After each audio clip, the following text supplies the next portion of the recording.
ಅರ್ಕಾಯ ನಮಃ. ಓಂ ಶ್ರೀ ಅರ್ಕ ಮಹಾಗಣಪತಿಯೇ ನಮಃ. ಸಾರು ಓಂ. ಎಷ್ಟೋ ಜನಕ್ಕೆ ಅನ್ನಿಸ್ಬೋದು, ಈ ಅರ್ಕ ಧ್ಯಾನ ಆಗಿರ್ಬೋದು ಅಥವಾ ಅರ್ಕ ಜ್ಞಾನ ಆಗಿರ್ಬೋದು ಅಥವಾ ಅರ್ಕಧಾಮಕ್ಕೆ ಬರೋ ವಿಷಯ ಆಗಿರ್ಬೋದು ಅಥವಾ ಯೋಗಿ ಅರ್ಕ ಅವ್ರನ್ನ ಮೀಟ್ ಮಾಡೋದಾಗಿರ್ಬೋದು, ಇದೆಲ್ಲನೂ ಏನಾದರೂ ತುಂಬ ಕ್ವಾಲಿಫಿಕೇಷನ್ಸ್ ಬೇಕಾ, ನಮ್ಮಲ್ಲಿ ಏನಾದರೂ ಕೊಡಬೇಕಾ, ಏನಾದರೂ ಡೊನೇಷನ್ನು ಅಥವಾ ಯಾವ್ದಾದ್ರು ಹೂವು ಹಣ್ಣುಗಳನ್ನು ಅಥವಾ ಏನಾದರೂ ಗಿಫ್ಟ್ಸ್ ಎಲ್ಲ ತೊಗೊಂಡೋಗ್ಬೇಕಾ, ಅಥವಾ ಏನಾದರೂ ನಮ್ಮಲ್ಲಿ ಒಂದು ರೀತಿಯ ಒಂದು ಅರ್ಹತೆಗಳು ಎಲಿಜಿಬಿಲಿಟೀಸ್ ಬೆಳೆಸ್ಕೊಂಡು ಹೋಗಬೇಕಾ, ಈ ಥರ ಖಂಡಿತ ಇರ್ಬೋದು ಪ್ರಶ್ನೆಗಳು. ನಾನು ಅರ್ಹನಾ, ನಾನು ಹೋಗ್ಬೋದಾ, ಸಿಗುತ್ತಾ, ನೋಡ್ತಾರಾ, ವೆಲ್ಕಮ್ ಮಾಡ್ತಾರಾ ಅಲ್ಲೆಲ್ಲನೂ, ಅಥವಾ ಬರೀ ಶ್ರೀಮಂತರಿಗೆ ಮಾತ್ರ, ರಿಚ್ ಪೀಪಲ್ ಅವ್ರಿಗೆ ಮಾತ್ರನ ಅಲ್ಲಿ ಎಂಟ್ರೆನ್ಸು? ಖಂಡಿತವಾಗ್ಲೂ ಇಲ್ಲ. ನೋಡಿ, ನಾವು ಪ್ರಕೃತಿಯನ್ನು ಫಾಲೋ ಮಾಡಬೇಕು. ನಾವು ಪ್ರಕೃತಿಯನ್ನು ಫಾಲೋ ಮಾಡಿದ್ರೆ ನೀವು ಯಾವತ್ತೂ ಎಂದೆಂದೂ ನಿಮಗೆ ನಷ್ಟ ಆಗೋದಿಲ್ಲ, ಒಂದು ಲಾಭದಾಯಕವಾಗೇ ಇರುತ್ತೆ. ಯಾಕಂದರೆ ಸೂರ್ಯನನ್ನೇ ನೋಡಿ, ಅರ್ಕ ಅಂತ ಹೇಳ್ತೀವಲ್ಲ, ಸೂರ್ಯ ಅಂತ.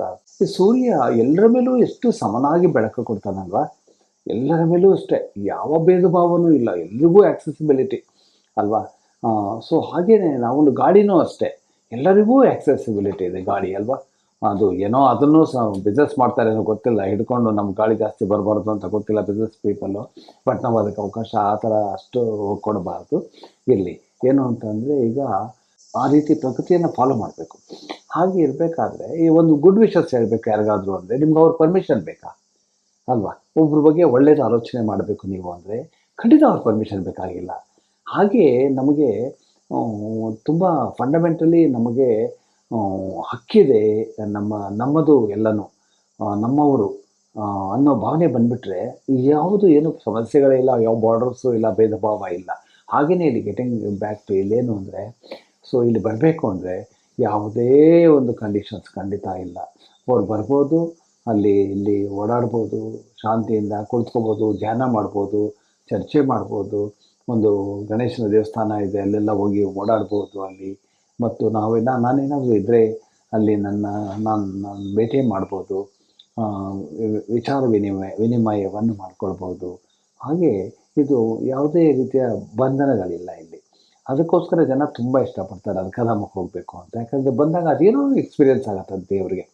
ನಾನು ಎಷ್ಟೋ ಜನ ಕೇಳ್ತೀನಿ, ಏನು ಸಿಗತ್ತಪ್ಪ ಇಲ್ಲಿ ಅಂತ ನಾನೇ ಕೇಳಿದ್ದೀನಿ. ಇಲ್ಲ, ಏನೋ ಒಂದು ಆನಂದ, ಸ್ವಲ್ಪ ಶಾಂತಿ ಸಿಗುತ್ತೆ, ಏನೋ ಒಂದು ಅಪೂರ್ವವಾದಂಥದ್ದೇನೋ ವಿಷಯ ಇದೆ ಇಲ್ಲಿ. ನಾನು ಯಾವಾಗಲೂ ಪ್ರಿಡಿಕ್ಷನ್ ಕೊಟ್ಟಿದ್ದೆ, ಒಂದು ದಿನ ಈ ಭೂಮಿ ಒಂದು ಶ್ರೀ ಅರ್ಕ ಮಹಾಗಣಪತಿ ದಿವ್ಯ ಕ್ಷೇತ್ರವಾಗ್ಬಿಡುತ್ತೆ, ಇದು ಒಂದು ವಿಶೇಷವಾದಂಥ ಸ್ಥಾನ ಆಗುತ್ತೆ ಅಂತ ಅಂದ್ಬಿಟ್ಟು. ಹಾಗೆ ನಮಗೆ ಮುಂದೆನೂ ಗೊತ್ತಾಗುತ್ತೆ ಏನಾಗುತ್ತೆ ಅಂತ. ಯಾಕಂದರೆ ನೀವು ಅಡ್ವಾನ್ಸ್ ಆಗ್ತಾ ನಿಮ್ಮ ವಿಷಯ ಮಾತ್ರನೇ ಅಲ್ಲ, ಈಗೇನಾಗ್ತಿದೆ ಅನ್ನೋದಲ್ಲ, ಮುಂದೆ ಏನಾಗುತ್ತೆ ಅಂತಲೂ ಗೊತ್ತಾಗುತ್ತೆ. ಯಾಕಂದರೆ ಒಂದು ವಿಶ್ವ ಯಾವುದೋ ಒಂದು ಲೆಕ್ಕಾಚಾರದಲ್ಲಿ ನಡೀತಾ ಇದೆ, ಸುಮ್ಮನೆ ರ್ಯಾಂಡಮ್ ಆಗಿಲ್ಲ. ನಾವು ರ್ಯಾಂಡಮ್ ಆಗಿ ಇಷ್ಟ ಬಂದಂಗೆ ಏನು ಬೇಕಾದ್ರೂ ಮಾಡ್ಬೋದು, ಒಪ್ಕೊಳ್ದೇ ಇರ್ಬೋದು, ಸುಮ್ಮನೆ ಇರ್ಬೋದು, ಚಟುವಟಿಕೆಯಲ್ಲಿ ಭಾಗವಹಿಸ್ಬೋದು. ಆದರೆ ವಿಶ್ವ ಮಾತ್ರ ಹಾಗಲ್ಲ. ಎಲ್ಲ ಒಂದು ನಿಯಮ, ಒಂದು ನೀತಿ ಇದೆ, ಅಲ್ಲಿ ಒಂದು ಧರ್ಮ ಇದೆ, ಅದನ್ನು ಪಾಲನೆ ಮಾಡ್ಕೊಂಡು ಹೋಗ್ತಾ ಇರುತ್ತೆ. ನೋಡಿ, ಬೆಂಕಿ ತನ್ನ ಧರ್ಮವನ್ನು ಬಿಟ್ಟಿಲ್ಲ ಇವತ್ತವರೆಗೆ ಅಲ್ವಾ. ಹಾಗೆ ಜಲನೂ ಅಷ್ಟೇ, ಹಾಗೆಲ್ಲನೂ ವಾಯು ಸಂಚರಿಸ್ತಾನೆ ಇರಬೇಕು, ವಾತ ಅಂತ ಹೇಳ್ತೀವಲ್ಲ, ವಾಯು. ಹಾಗೆಲ್ಲ ಸರಿಯಾದ ರೀತಿಯಲ್ಲಿ ಹೋಗ್ತಾ ಇದೆ ಭೂಮಿಯ ಒಂದು ಸುತ್ತುವಿಕೆ. ಆಮೇಲೆ ಎಲ್ಲ ಗ್ರಹಗಳು ತನ್ನ ಪೊಸಿಷನ್ಸ್ನ ಮೇಂಟೈನ್ ಮಾಡಬೇಕಲ್ಲ, ಅವೆಲ್ಲ ಎಷ್ಟು ಚೆನ್ನಾಗಿ ಒಂದು ಅಂಡರ್ಸ್ಟ್ಯಾಂಡಿಂಗ್ ಇರಬೇಕಲ್ಲ ಅವುಗಳಲ್ಲಿ. ಅದು ಕೂಡ ಒಂದು ನಿಯಮ, ಅದೊಂದು ಪ್ರಕೃತಿಯ ಪ್ರಜ್ಞೆ ಅದು. ಹಾಗೆ ನಾವು ಅದನ್ನು ಫಾಲೋ ಮಾಡಬೇಕು ಪ್ರಕೃತಿಯನ್ನು ಅಂತ ನಾನು ಹೇಳಿದ ವಿಷಯ.